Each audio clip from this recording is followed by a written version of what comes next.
Inflation can cause big problems for people, especially people who are living on a fixed income, meaning one that's not going to change at all from year to year, and people whose savings or salaries aren't growing at the same rate as inflation. Because this is such a problem for so many people, it's important that we find a way to measure inflation. So just to recap, remember, as a result of inflation, prices do go up over time. You can see on this graph the history of US postage rates. It might be a while since you sent some snail mail, but this chart illustrates something that happens to most goods and services. In 1932, you paid 3 cents for first class postage for a 1-ounce letter. Today, that same letter would cost you more than 46 cents. So inflation, remember, is a general sustained upward movement of prices for goods and services in an economy. So it's a sustained increase in the price level of goods and services. So this means that, for many individual items, the price is going to increase over time. Since this happens for most items, we can say that this is something that's happening to the price level. So we look at averages of prices at a specific point in time, compare with the average of prices at another point in time when we want to measure inflation. As you saw in the last activity, as a result of inflation, it takes more money to buy the same goods and services today than it would have 30 years ago. This is why it's such a big problem for people saving for retirement. So if you started, stuffing money under your mattress, when you started work when you turned 16, and then you expected to be able to use that money to, live your life in retirement, you would likely find that that money that you had stuffed away, even if it seemed like a high amount, wouldn't be enough to give you the same lifestyle you'd enjoyed throughout your working years. The agency that measures inflation is the Bureau of Labor Statistics. So this is a federal agency that collects and analyzes economic data, and it's responsible for measuring labor market activity, working conditions, and price changes in the economy to provide information for private or individual and business and public government actor decision making. So remember in our first week of economics, we talked about how one of the goals of this class was to help make you a better decision maker. This lesson on inflation is going to be very important because as you do begin your career, it will be your responsibility to think about your future and to think about how you can make sure that you're able to continue to live the life that you want to live, even in light of these economic circumstances that you likely can't change. So what the BLS, Bureau of Labor Statistics, does is collect and analyze data and report price changes using something called the Consumer Price Index. So basically what they're trying to do is figure out, for some of the things that people would commonly purchase, how have prices changed over time? And so the CPI is a measure of the average change over time in the prices paid by urban consumers for a market basket of consumer goods and services. The CPI measures changes on a monthly basis. So what's a market basket? A market basket is supposed to reflect what people commonly buy. So it's supposed to try to reflect the ups and downs of millions of individual prices. Now keep in mind, the Consumer Price Index typically doesn't mirror a particular consumer's experience. So this is because some people buy different things than other people. And so if you're someone who is elderly and needs expensive pharmaceutical drugs and those increased in price a lot, you're going to find that you suffered more from inflation than someone who maybe doesn't need that product and who only needs things that went up moderately in price.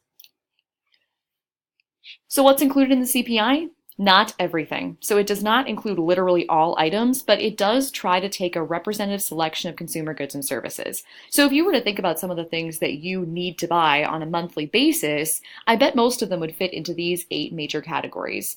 And so these categories, food and beverages, housing, apparel, transportation, medical care, recreation, education and communication, and other goods and services, are intended to give a representative sample of the prices that people might be paying for the things they actually need to live.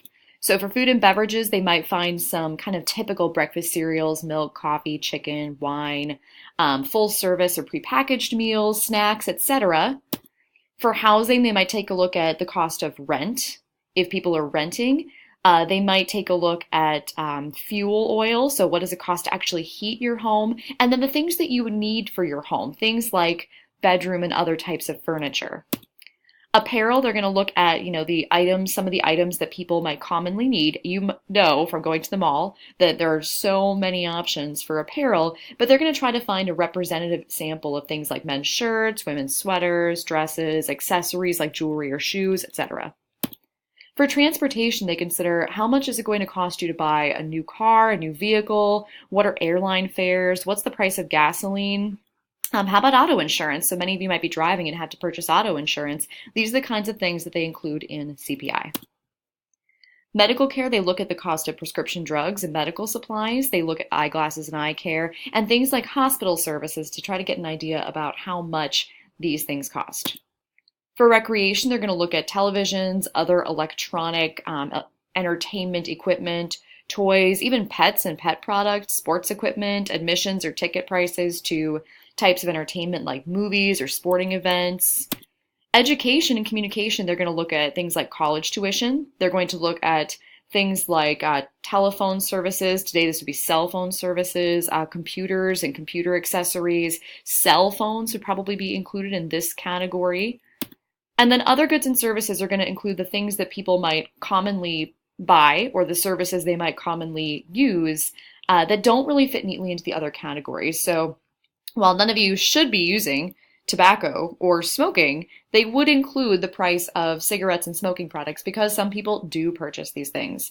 Haircuts, manicures, so some of those personal care services that people might commonly use, and then even things like funeral expenses, which eventually all of us will incur, are included in this category.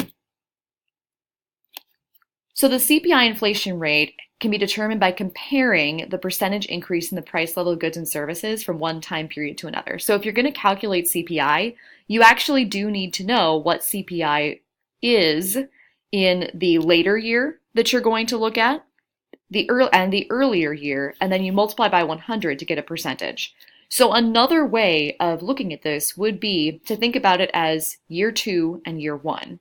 And so if in 2010, CPI was 218.1 and in 2009 it was 214.5, if we want to look at the price level change from 2009 to 2010 to actually measure inflation, we have to take CPI in year 2, which in this case is 2010. The number is 218.1. We need to subtract the CPI in year 1, which for our purposes is 2009, so 214.5, and then divide by CPI in year 1, 214.5. When we do that and multiply by 100, we get an inflation rate of 1.67%. So CPI doesn't tell us much unless we can calculate the percentage change in CPI from one year to another, which is exactly what you're going to be practicing in the next question on our quiz. Good luck!